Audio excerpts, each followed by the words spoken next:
বাংলাদেশের একজন তরুণ প্রজন্মের ইসলামিক স্কলার আবু তোহা আদনান, তার স্ত্রী সাবিকুন নাহারের সঙ্গে তালাক হয়ে যায়, সম্পর্ক ছিন্ন হয়ে যায়। কিন্তু আজকে আমরা দেখতে পেলাম তার স্ত্রীকে তিনি আবার নতুন করে বিবাহ করে ফিরিয়ে নিয়ে আসলেন। ইসলামী শরীয়তে তালাক দেওয়ার পরে আবার কি স্ত্রীকে ফিরিয়ে নেয়ার কোনো বিধান আছে কি? তালাক শব্দের অর্থ হলো বিচ্ছিন্নতা, ছিন্ন করা, সম্পর্ক বিচ্ছিন্ন করা। তালাক এটি হচ্ছে আল্লাহর কাছে নিকৃষ্টতম হালাল। আবগদুল হালাল ইলাল্লাহি আত-তালাক। আল্লাহ বলেন আমি আল্লাহর কাছে নিকৃষ্টতম হালাল হচ্ছে দুইটি, একটি হলো তালাক দেয়া স্ত্রীকে, আরেকটি হলো ভিক্ষা করা, মানুষের কাছে হাত পাতা।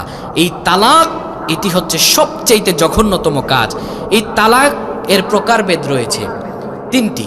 এক, তালাকে সুন্নাহ, তালাকে জায়েজ। তিন, তালাকে বিদঈ অর্থাৎ বিদআত। এই তিনটি হচ্ছে প্রকার সাধারণত। আরও প্রকারভেদ রয়েছে। এই তালাক দেওয়ার পরে আমাদের সমাজে স্ত্রীকে ফিরিয়ে আনার একটি প্রথা প্রচলিত রয়েছে। সেই প্রথাটা হচ্ছে হিল্লা বিয়ার মাধ্যমে। এমন প্রথা আপনাদের সমাজে আছে না? কিন্তু হিল্লা বিয়া এটা হচ্ছে ইসলামের শরীয়তে সবচেয়ে একটি নিকৃষ্টতম কাজ। হিল্লা বিয়া ইসলামে জায়েজ নেই, হিল্লুলা করতে হবে। এটা স্বাভাবিকভাবে আমাদের সমাজে হিল্লা বিয়া কেমনে দেয়? একজনকে তালাক হয়ে যাওয়ার পরে বলে যে তুমি ওই লোকের সঙ্গে বিবাহ হবে, প্ল্যান মোতাবেক বিবাহ হবে, এক রাত থাকবে, তারপরে তালাক দিয়ে দিবে। এরকম ভাবে হয় না? কিন্তু এটি সবচাইতে রাসূলুল্লাহ সাল্লাল্লাহু আলাইহি ওয়াসাল্লাম হাদিসের ভাষায় তাকে ভাড়াটে সার বলেছেন। যারা হিল্লে বিয়ে করবে, হিল্লে বিয়ে শরীয়তে নাজায়েজ, নাজায়েজ, নাজায়েজ।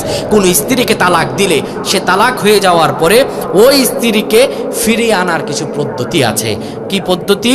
পদ্ধতিগুলো হলো, স্ত্রীকে যদি আপনি তালাক দেন, তালাকটা কিভাবে দিয়েছেন সেটা আগে বুঝতে হবে।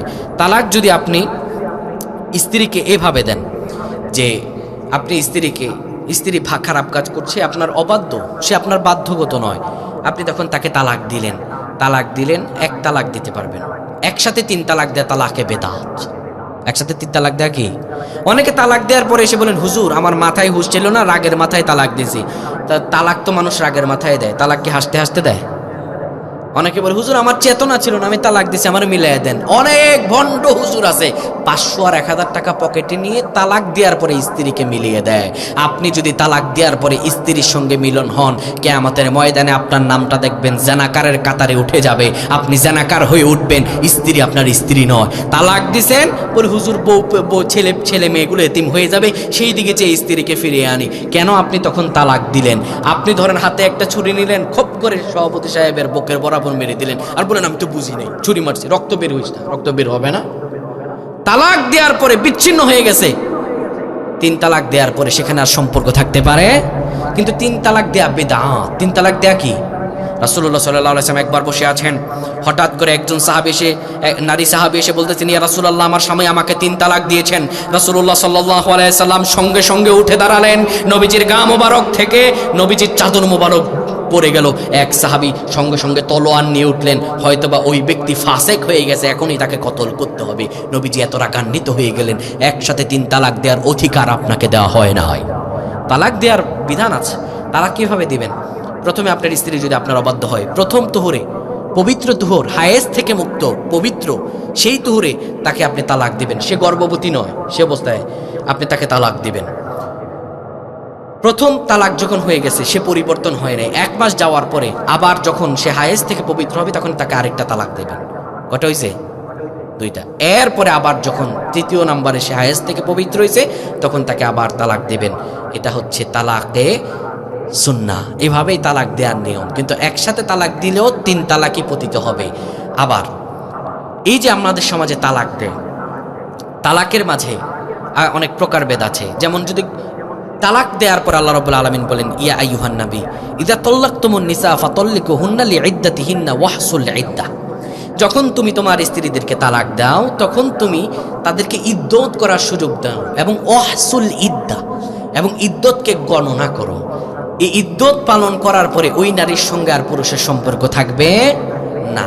এখন তালাক, আবু তোহা আদনানের সঙ্গে তার স্ত্রীর যে তালাক হয়েছে এটা হয়েছে খোলা তালাক। এটাকে কি বলে? খোলা তালাক কাকে বলে? খোলা তালাক বলে যে তালাকটা চাওয়া হয় নারী থেকে, নারী অর্থাৎ স্ত্রী থেকে স্বামীর কাছে এসে বলতেছে আমি আপনার সঙ্গে আর সংসার করতে পারবো না, তালাক দেওয়ার রাইট কিন্তু আল্লাহ মহিলাদেরকে দেন নাই। মহিলারা তালাক দিতে পারবে না, তালাক দেবে পুরুষেরা। কারা তালাক দেবে? অনেক সমাজে দেখবেন মহিলারা তালাক দেয় না, তালাক দেওয়া মহিলাদের জন্য না জায়েজ, আল্লাহ এই আইন তাদের উপরে দেন নাই। তালাক দেবে পুরুষেরা, মহিলারা তালাক চাইতে পারে। মহিলারা তার স্বামীর কাছে এসে বলতেছে আমার মোহরানার টাকা দরকার নাই, আপনার যদি মোহরানা দিয়ে থাকে ফেরত দিয়ে দিলাম, আপনি আমার তালাক দেন, আমি আপনার থেকে মুক্তি পেতে চাই। এটাকে বলে খোলা তালাক। এটাকে কি বলে? খোলা তালাক। খোলা তালাক দেওয়ার পরে ওটাকে এক তালাক হিসাবে পতিত করা হয়। খোলা তালাক দেওয়ার পরে স্ত্রীর ইদ্যত পালন হওয়ার পরে ওই স্ত্রীকে আবার ফিরিয়ে আনার ইসলামী শরীয়তে সুযোগ আছে। আবু তোহা আদনান এবং তার স্ত্রী সাবিকুন নাহারের যে তালাকটা হয়েছে এটা হচ্ছে খোলা তালাক হয়েছে, অর্থাৎ স্ত্রী স্বামীর কাছে তালাক চেয়েছে আর তিনি তাকে তালাক দিয়েছেন। এতে তিনি আবার তার স্ত্রীকে ফিরিয়ে নিয়ে এসেছেন 1 মাস থেকে 1.5 মাস পরে। এটি কোনো নিন্দনীয় কাজ হয় নাই। ছোট্ট বাচ্চা আছে কিছু, এতিম হয়ে যাবে। তো আবু তোহা আদনান তার স্ত্রীকে যে ফিরিয়ে এনেছেন ইসলামী শরীয়তে এটি জায়েজ। কিন্তু তিনি যদি তাকে 3 তালাক দিয়ে দিতেন, তাহলে স্ত্রী চান নাই, তিনি 3 তালাক দিয়েছেন, তখন এটা তালাকে বায়ান হয়ে যেত আর এই স্ত্রীকে ফিরিয়ে আনার কোনো সুযোগ ছিল? বাবা আপনি একটা তালাক দিলেও স্ত্রীকে ফিরিয়ে আনতে পারবেন? একটা তালাক দেওয়ার পরে স্ত্রী যখন পবিত্র হয়ে যাবে আপনি তখন তার সঙ্গে আবার সম্পর্ক করতে পারবেন সমাজের কিছু গণ্যমান্য ব্যক্তি নিয়ে। কিন্তু বাবা 3 তালাক দেওয়ার পরে আর সুযোগ নাই। ওটা হচ্ছে মানুষ জবাই করে নেয়ার মতো। মানুষ জবাই করার পরে তার পাশে কান্না করলেও যখন তার রূহ ফেরত আসবে না, 3 তালাক দেওয়ার পরেও কান্নাকাটি করলেও ওই স্ত্রীকে আর ফিরিয়ে আনা যাবে না। যদি ফিরিয়ে আনেন এটি হবে জিনা, এটি হবে ব্যভিচার, আর আপনি হবেন ব্যভিচারিণী। কিয়ামতের ময়দানে এর জন্য আপনাকে শাস্তি পেতে হবে।